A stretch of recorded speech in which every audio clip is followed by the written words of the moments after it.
Coach, just kind of again, everybody knows that the tough schedule, the games you've lost have been to some of the top ones in the country. But how are your guys kind of navigating that, just from kind of a mental standpoint? Do they understand that and realize that, or Absolutely, or as you as coaches kind of have to help them through that a little bit? well, we would have regardless. It's just how we approach the season, especially during the non-conference, when you come to the realization of how good this league actually is. It's a historical year for the SEC in terms of the history of college basketball, right? And so some of those conversations happened before we even tipped it up at Ole Miss, over the Christmas break.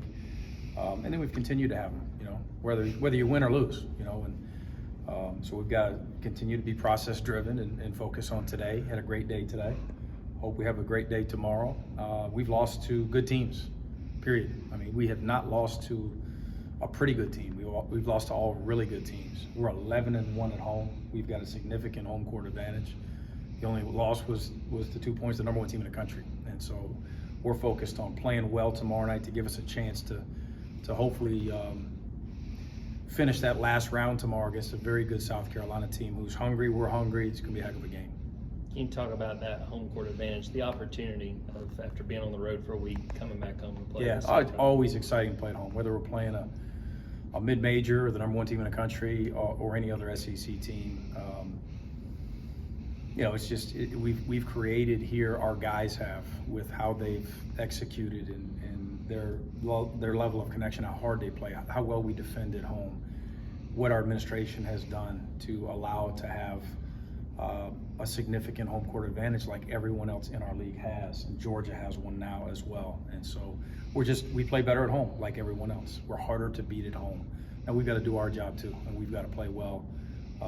And South Carolina obviously has our attention and respect. They're a very, very good team, regardless of record. I mean, just like with us. I mean, we're capable of beating a lot of teams. So is South Carolina. So they got 3 ACC wins.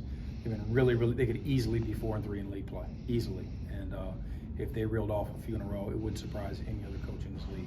Coach, how do you slow down Colorado Boyles Ooh, tomorrow? Collectively, it's starting 48 hours ago.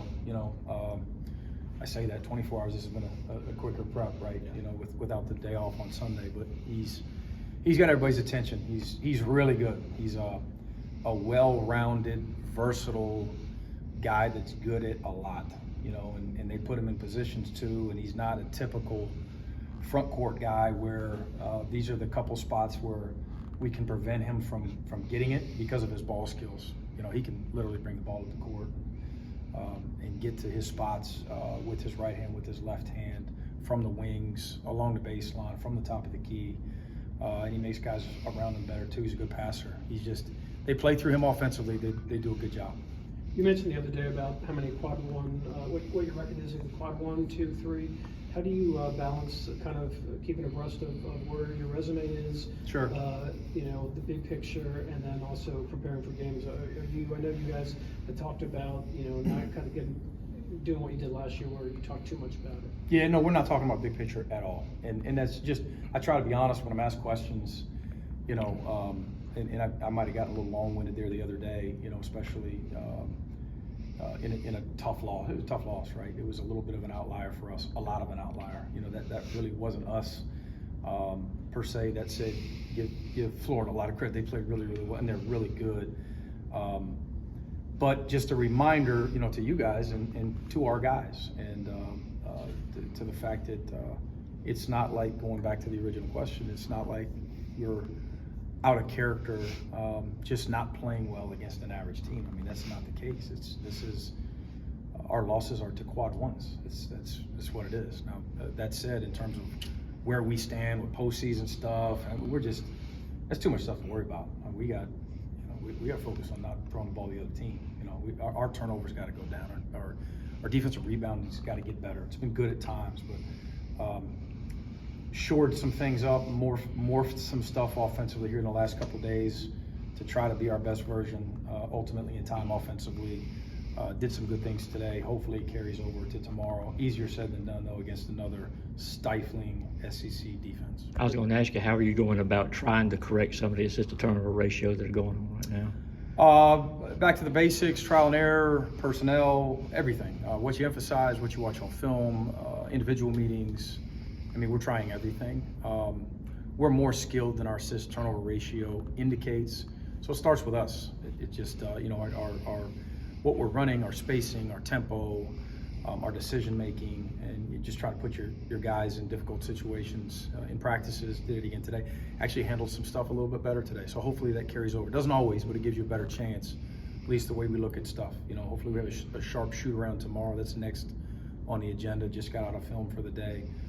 And then we'll start thinking about tip. We'll start thinking about that first round of the game and how we're executing it. Our value in the basketball, our decisions can't be sped up. We want to play fast. We want to have fast tempo, but we've got to make better decisions. We got to play slow to fast. Just go ahead. Do you prepare more for or differently for home games, especially with the increased fan attendance? No, there might be a couple things, not off the top of my head, that we might do a little bit differently. I think there's a certain comfort level that's increased, of course, here. Guys are busier on game day. That makes it different, you know, with classes and other responsibilities that they've got. They've got a meeting that they've got to go to tonight. We'd be laying around a hotel room if we were on the road, but, you know, schematically from a scouting report standpoint, it's almost identical. Coach, you've got two freshmen, Samto and Asa, in that front court. Yeah. We're going to talk to RJ in a little while. How much help has he had in just kind of being able to prepare these guys as freshmen and, you know, being a veteran on the team? Ooh, RJ Godfrey brings a lot to us that doesn't show up in the stat sheets. He is a culture guy. He's a winner. He has positive energy, motor, hard work, consistency every day. I'll throw two other guys in the hat there. Those other two, and I should throw Jaden Newell in there. So Jaden Newell, Justin Abson, Dylan James, RJ Godfrey, they're the same guys every day. And so we're really fortunate as a staff to have these guys that we're not coaching effort with those guys. And RJ epitomizes that as much as anyone. We felt it way back in June. This is a guy that played a pivotal role on an Elite 8 team. We referenced that today. His previous team got off to a slow start in league play last year, and just continued being process driven. He actually had a few words for our guys today in the locker room, and that's what he's capable of. I love coaching him. This South Carolina team, 4 of its last 5 losses by 5 points or fewer. Do you think your guys understand, hey, can't put any stock in the fact that they haven't won an SEC game yet? Just the competition that you guys are going to be up against. Without question. They understand how good they are. Absolutely. Our guys know that we're capable of beating any team in our league if we play really well, and any team in this league is capable of beating us in 2025. It's just what it is. It's a phenomenal league. And South Carolina is very, very good, and they're very familiar with the scores, the opportunities that they've had, and our guys understand that these guys could easily be 4-3, 3-4, what have you. Where is Santo in his development, you think? Santo, you know, he's ahead defensively. He does some really good things for us. We've got to get him playing with more energy at times, playing through fatigue, getting his motor up, getting his wind up on the offensive glass, ball screen coverage, setting screens, sprinting to screen, sprinting up and down the court, you know, changing ends, because he's capable. He does it in spurts, and we constantly communicating those things to him, challenging him, because he's got a really high ceiling.